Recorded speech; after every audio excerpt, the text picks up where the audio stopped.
नमस्कार। Last video में मैंने आपको ये जानकारी बताई, आजकल जितने भी अल्ट्रासाउंड लीवर के हैं तो उनमें दो चार एक समस्याएं मुख्य आ रही हैं, उनके बारे में मैंने आपको जानकारी बताई।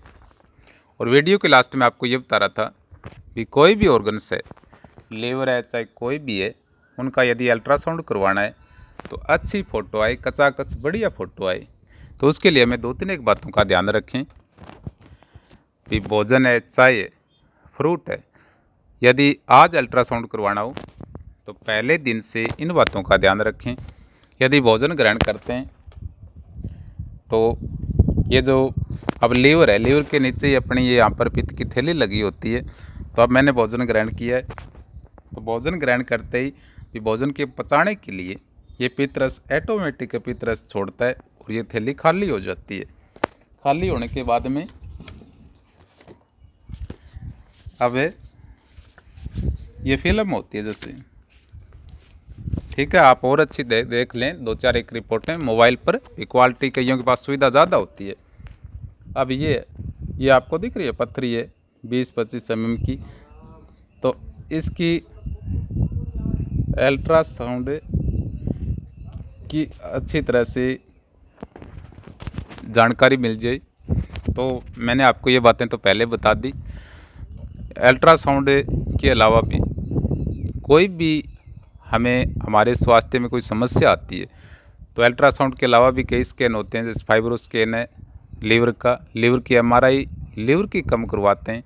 फिर डॉक्टर यदि कई बार ऐसा लगता है भी काम चल जाएगा थोड़े पैसों से, तो ये अल्ट्रासाउंड है, एलएफटी है, एलएफटी तो वैसे भी और तो टेस्ट करवाते ही हैं, फाइब्रो स्कैन है तो उनके पैसे बहुत कम लगते हैं। कॉन्ट्रास्ट एमआरआई यदि लीवर की होती है तो बहुत खर्चा पड़ता है।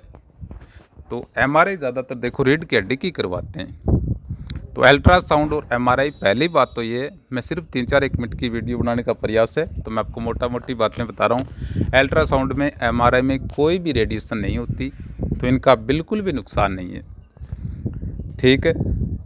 4 टेस्ला की एमआरआई होती है, उसमें विद्युत चुंबकीय बल होता है वो धरती से 80,000 गुना ज़्यादा होता है।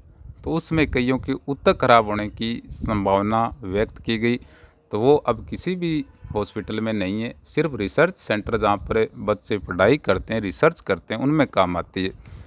तो 3 टेस्ला की एमआरआई ज़्यादातर चलती है, तो बिल्कुल बेधड़क होकर एमआरआई करवानी चाहिए। भी कोई भी समस्या आती है, समस्याएं आती जाती रहती हैं, तो फ़ोटो अच्छी आती है तो हमें लाभ है, डॉक्टर को लाभ है। तो इसलिए मैं आपको 2 बातें बता देता हूँ, ठीक है। 2 बातें, रीढ़ की हड्डी में कोई गर्दन में समस्या है, कमर में कहीं कोई समस्या है, टांगों में कोई समस्या है, तो कई बार डॉक्टर भी 100% जांच पड़ताल एमआरआई कर देती है। अच्छी से यदि रेडियोलॉजिस्ट एमआरआई कर दें और हम करवा लें तो एकदम कचाकच 100% एमआरआई में सब अच्छी तरह डिटेल मिल जाती है।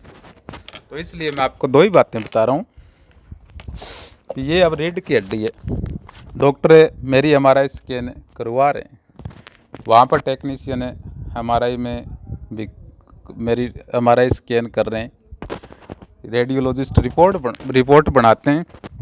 तो उस समय यदि हमें ये जो एमआरआई की टेबल मान लेते हैं, इसके ऊपर जैसे ही हमें लेटाया जाता है, हिलते डुलते हैं, तो हिलने डुलने से क्या समस्या आती है, एमआरआई स्कैन में बहुत अच्छा विद्युत चुंबकीय फील्ड होता है, विद्युत चुंबकीय बल होता है 3 टेस्ला में 60,000 गुना ज़्यादा होता है।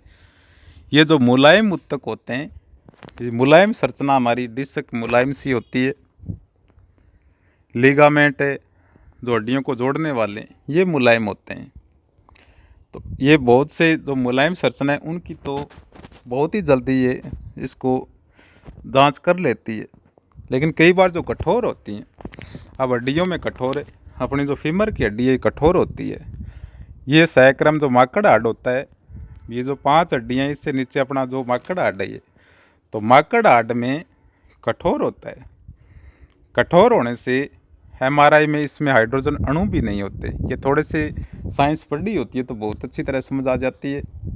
तो मैं आपको ये बता रहा हूँ, बेलने डुलने से कई बार इसको एमआरआई को इसकी जांच पड़ताल में दिक्कत आ जाती है तो हमारी फ़ोटो अच्छी नहीं बनेगी, अच्छी ना बनेगी तो हमें भी नुकसान हो सकता है। कई बार रेडियोलॉजिस्ट दोबारा हमारा स्कैन करते हैं, भी उनको ऐसा लगता है भी इसमें थोड़ी कमी रह गई। तो आजकल समय का अभाव है, जयपुर है, एसएमएस में देखा होगा भी आपने भी, कितनी ज़्यादा भीड़ है, 5-5 6-6 घंटे हमारा स्कैन के आगे रहते हैं। इसलिए हमें भी थोड़ा बातों का ध्यान रखें। दूसरी बात ये, 60,000 गुना ज़्यादा विद्युत चुंबकीय बल होता है एमआरआई स्कैन में। इतना ज़्यादा विद्युत होता है, विद्युत चुंबकीय बल होने के कारण जब एमआरआई में कंप्यूटर ये सब कुछ बंद होता है, किसी मरीज़ की यदि कोई एमआरआई भी नहीं कर रहे, यदि कोई हम किसी के साथ जाएं या खुद को एमआरआई करनी पड़े, तो धातु का ज़रूर ध्यान रखें। धातु यदि कभी भी कोई भी समस्या, तो डॉक्टर को अच्छी तरह से हिस्ट्री बतानी चाहिए, अपने लक्षण बताने चाहिए। कोई भी यदि धातु है, 3 टेस्ला की एमआरआई है, तो अब मेरे अंदर यहाँ पर कोई धातु है रीढ़ की हड्डी में भी, ये मेरी कोई कमर टूट गई और डॉक्टर ने ये रॉड डाल रखी है, तो उस कंडीशन में कई बार डॉक्टर करवाते भी नहीं। इसके अलावा भी कई होते हैं भी सीटी साटी ये करवा लेते हैं भी, कई चीज़ें। अब ये इसका एमआरआई के अलावा कोई और विकल्प देखते हैं।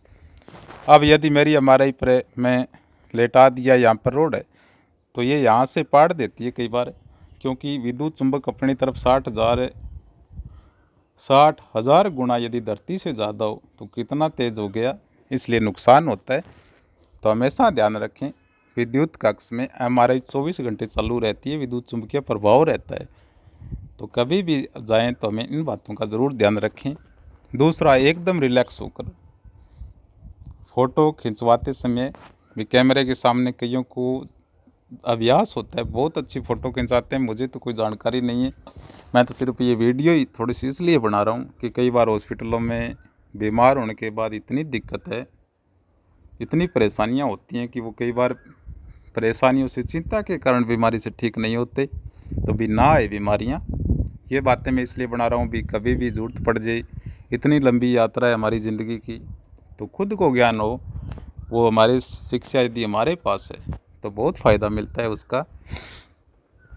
तो आप फ़ोटो खिंचवाते समय एकदम रिलैक्स मस्त रहकर फ़ोटो खिंचाएं, ताकि फ़ोटो अच्छी बन जाए इसकी, ठीक है।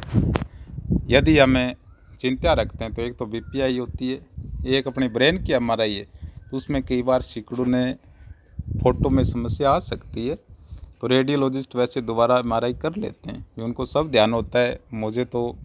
मैं तो सिर्फ बातें ही बता रहा हूँ विज्ञान के अनुसार आपको ये।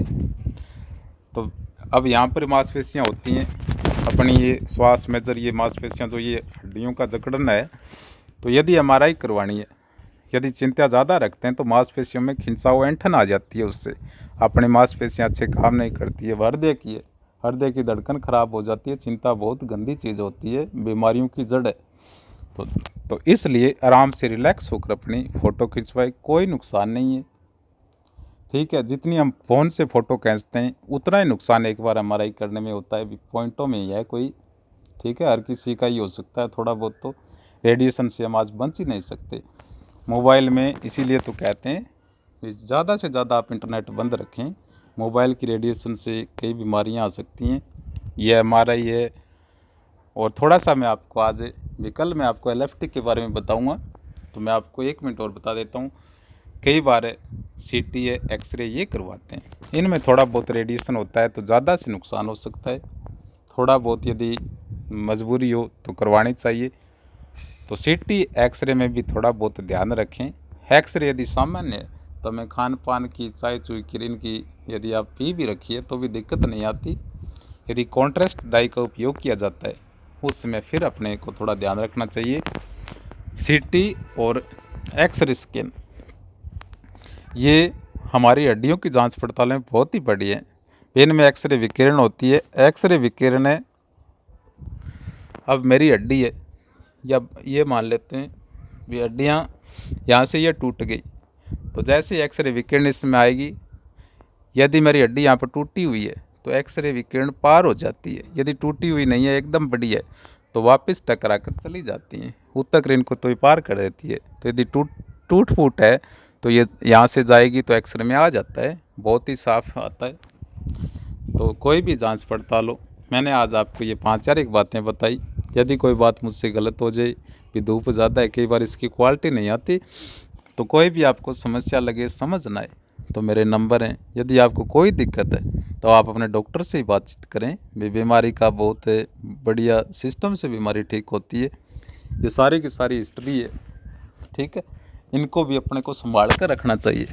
कभी भी कोई भी दिक्कत हो, ठीक है, कभी भी कोई भी समस्या हो, तो कभी भी कोई अल्ट्रासाउंड हो, सीटी स्कैन हो, एक्सरे हो, अपने घर में फाइल में रखना चाहिए। जब भी डॉक्टर के पास जाएं, अपनी अच्छी से हिस्ट्री बताएं, अच्छे से लक्षण बताएं। कई अपनी बीमारियों को यदि छुप जाती हैं, तो ज़्यादातर देखो डॉक्टर सिर्फ लक्षण पर काम करते हैं, बीमारी को पहचान लेते हैं। ये तो सिर्फ मिलान के लिए होती हैं, भी कोई कमी ना रह जाए, उनके अंदाजे में कोई समस्या ना आ जाए। तो कोई इंसान इतना जो खूबसूरत भगवान ने बनाया है, ईश्वर ने, कि उसमें कोई समस्या ना आए, इसलिए सिर्फ एक अंदाज़ा है, उसको पकाई के लिए ये रिपोर्टें होती हैं। कई बार एमआरआई तो 1 मिनट में भी बदल जाती है। मेरी एमआरआई करवाई, और अब 3 किलोमीटर दूर भी डॉक्टर ने मुझसे एमआरआई करवाई है। डायग्नोज सेंटर से 3 किलोमीटर दूर मैं जाऊंगा डॉक्टर के पास ये रिपोर्ट लेकर। तो कई बार रास्ते में यदि कोई भी गाड़ी में जा रहा हूँ, या रिक्शे में जा रहा हूँ, या पैदल जा रहा हूँ, तो कई बार अपनी शारीरिक कसरत है, जो एक हलचल होती है, उससे कई बार अपनी ये जो डिस्क डस्क है, इनमें फ़र्क आ जाता है। तो डॉक्टर ज़्यादातर देखो लक्षण देखते हैं, अच्छी तरह से लक्षण बताएं। कोई भी बीमारियां हैं तो कभी चिंता ना करें। कई बार अब मैंने आपको डिस्क बताई, अब ये डिस्क है, अब एक डिस्क यदि खराब हुई, ये नसों को दाबती हैं, तो 5-4 बीमारियां इनके साथ आती हैं, उप समस्याएं। तो कभी भी पैनिक ना हो। यदि डिस्क ठीक होती है तो 5-4 बीमारियां, ठीक है, जैसे ये नस दब गई, ये हड्डियां सी आपस में चिपकने लग गई, कई बार डिस्क की हाइट कम होती है, तो सारा एमआरआई में आता है ऐसे लिखा हुआ। इसलिए कभी पैनिक नहीं होना चाहिए। बीमारियां यदि डिस्क जब डॉक्टर ठीक करते हैं, तो ये 2-3 बीमारियां इसके साथ ही अपने आप ठीक हो जाती हैं। ठीक है, तो आज के लिए इतना ही, धन्यवाद।